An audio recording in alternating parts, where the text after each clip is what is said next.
फैसले लेने की ताकत नहीं है, क्योंकि राजनीति फैसलों पर चलती है, राजनीति प्लानिंग पे चलती है। और जहां तक मैं देख पा रहा हूं इस हरियाणा प्रदेश की राजनीति के अंदर, यहां पर जो हमारे कमेरा वर्ग के नेता हैं, ना तो उनके पास में प्लानिंग बनाने की पावर है, ना उनके पास फैसले लेने की पावर है। प्लानिंग उत्तर प्रदेश से बनकर के आती है या प्लानिंग महाराष्ट्र से बनकर के आती है। फैसले लेने वाले लोग या तो उत्तर प्रदेश में बैठे हैं या फिर वो महाराष्ट्र में बैठे हैं। तो प्लानिंग महाराष्ट्र और यूपी की, फैसले यूपी और महाराष्ट्र के, यहां के नेताओं के पास कोई फैसला लेने की और प्लानिंग बनाने की ताकत नहीं है। और राजनीति ताकत प्लानिंग और फैसले से आती है। तो जब वो दोनों ही चीज आप लोगों के पास नहीं है, तो ऐसे ही 37 साल में ना आप लोगों की सरकार बनी है और ना आगे बढ़ेगी, इस बात से आप ये विचार कर सकते हैं। तो इसलिए भारतीय कमेरा वर्ग पार्टी बनाने का ये फैसला लिया गया कि प्लानिंग भी आप लोग बनाएं, फैसला भी आप लोग लें। और जब प्लानिंग और फैसला दोनों ताकत आप लोगों के पास होगी, कोई बड़ा नेता जब आप लोगों के मंच पे नहीं होगा, आप खुद बड़े नेता होंगे, आप खुद वो दोनों ताकत रखेंगे, तो बिल्कुल 100% आने वाले चुनावों के अंदर आप लोगों की अपनी सरकार होगी, आप लोगों का अपना मुख्यमंत्री होगा। इन तमाम बातों के ऊपर रिसर्च करने के बाद, इन तमाम पहलुओं के ऊपर चर्चा करने के बाद, लंबे समय के अनुभव के बाद, खुद के अनुभव नहीं, जो लंबे समय से 30-30 साल तक जो नेता काम कर रहे हैं, किसी ने तो 10 साल काम किया, फैसले उत्तर प्रदेश से आए, वो पार्टी छोड़ करके किसी दूसरी पार्टी में चला गया। किसी ने 20 साल काम किया, फैसले उत्तर प्रदेश से आए, कामयाबी नहीं मिली, पार्टी छोड़ करके किसी दूसरी पार्टी में चले गए। किसी ने 30 साल काम किया, फैसला उत्तर प्रदेश और नागपुर से आया, फैसला महाराष्ट्र से आया, बात नहीं बनी, पार्टी छोड़ करके अपमानित होकर के चला गया, दूसरी पार्टी में चला गया। तो इसलिए वो जो उत्तर प्रदेश के फैसलों की वजह से लंबे समय से जहां पर कमेरा वर्ग की सरकार नहीं बन पाई,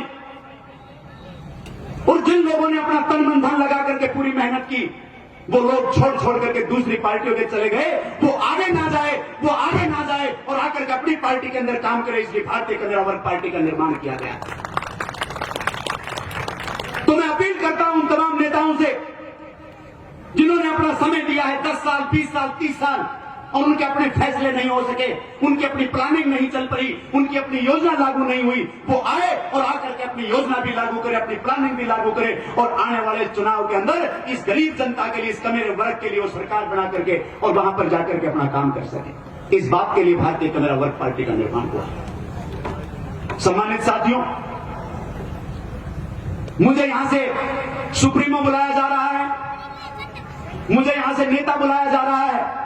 ना तो मैं सुप्रीमो हूं, ना मैं नेता हूं। ये मैं स्पष्ट कर देना चाहता हूं, क्योंकि वो राजनीतिक पार्टियां भी कामयाब नहीं हो रही है।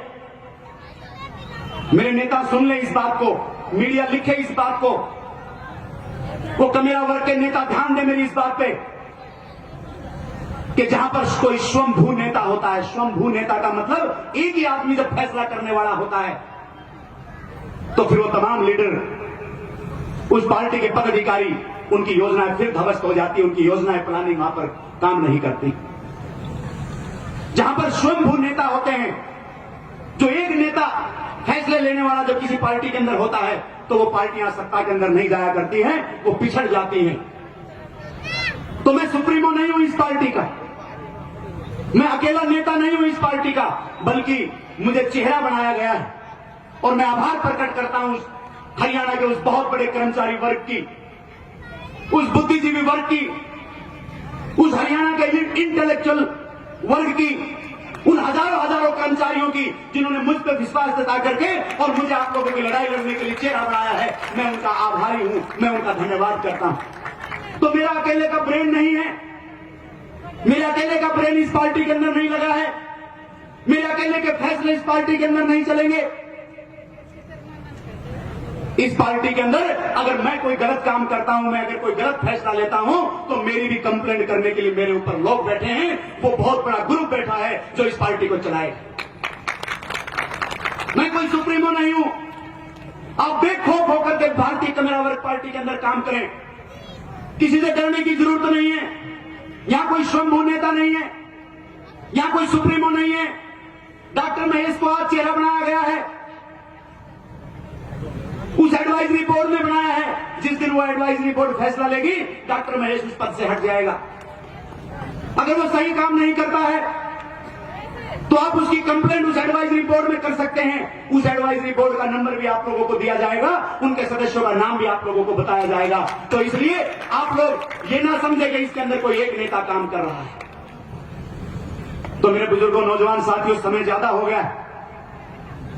आज तो मेरा वक्तव्य मैंने सिर्फ इस बात के ऊपर रखना जरूरी था कि आप चल करके आए हैं तो आप जाकर के बताएं कि एक अलग तरह का राजनीतिक दल हरियाणा के अंदर बना है, एक अलग सोच लेकर के इस गरीब बाबा का बेटा कैसे रोजगार पाए, एक घर के अंदर एक रोजगार कैसे आए, समान शिक्षा और समान स्वास्थ्य की का इंतजाम कैसे हो। जो लुटेरी सरकार जो निजीकरण कर रही है उसका राष्ट्रीयकरण कैसे हो। कर्मचारी जो रोज निकाले जा रहे हैं वो कर्मचारी कैसे बहाल हो। ये ठेका प्रथा कैसे दूर हो। और जो रेहड़ी वाले, खोमचे वाले जो पटरियों के ऊपर अपनी छोटी छोटी दुकानें लगाते हैं, जिनको रोज पुलिस वाले तंग करते हैं, उन रेहड़ी पटरी वालों के लिए मार्केट कैसे बनाई जाए, उनको सम्मान के साथ कैसे मार्केट में बिठा करके उनके लिए छोटी मार्केट बनाने का काम हो। कैसे किसानों की फसलों का सही दाम हो। कैसे ये